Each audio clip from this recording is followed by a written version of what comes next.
ကြော်ပြမယ်နော်မဲသားပြုတ်ထားတဲ့ဟာလေးကိုနော်ဒီမှာမဲသားလေးစက်သွန်ပြလေးနဲ့အမွှားကြော်လိုက်နော်စီပူထဲမှာတွေ့ရနော်နော်အမဲသားပြုတ်ထားပြီးတာဟာနော်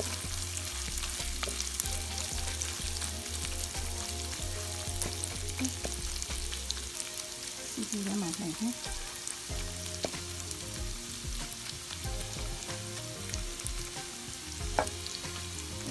နေမှာကျမတို့စက်သွန်အချီထောင်းထားတာတစ်ခါနဲ့စက်သွန်အချီထောင်းထားတာတစ်ခါနဲ့ပြင်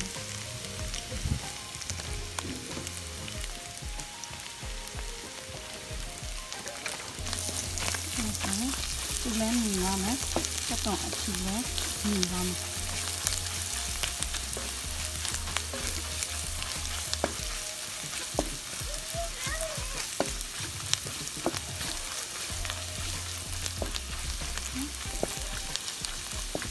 တော့ဖြစ်နေအမဲသားနဲ့အမွှားတယ်စားလေးနဲ့ထည့်မယ်စမကလေးနဲ့ထည့်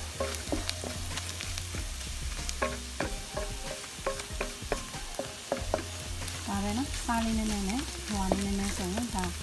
မဲသားအမွှားတယ်ရ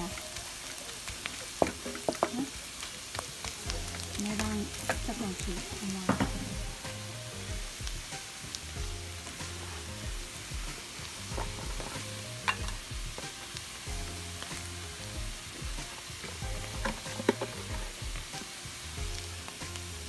စမောကနည်းနည်းစားမယ်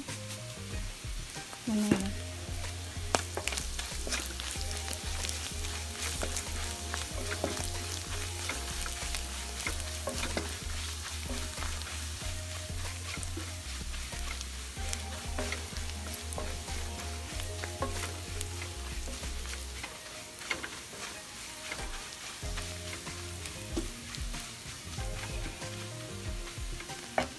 အမောက်လေးနည်းနည်းလေးထည့်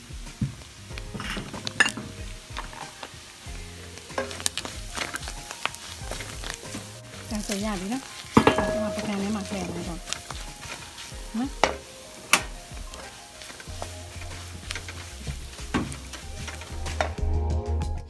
နော်ဒါဆိုရင်တော့အမဲသားအမွှားကြော်ပြီးသွားပါပြီနော်အမဲသားနဲ့ကြက်သွန်လေးနဲ့ကိုကြက်သွန်ဖြူလေးနဲ့ကိုမွှားလေးဖြစ်အောင်ကြော်ထားတာပါနော်စားလို့ကောင်းပါရဲ့နော်အားလုံးကျေးဇူးတင်ပါတယ်နော်ဘိုင်ဘိုင်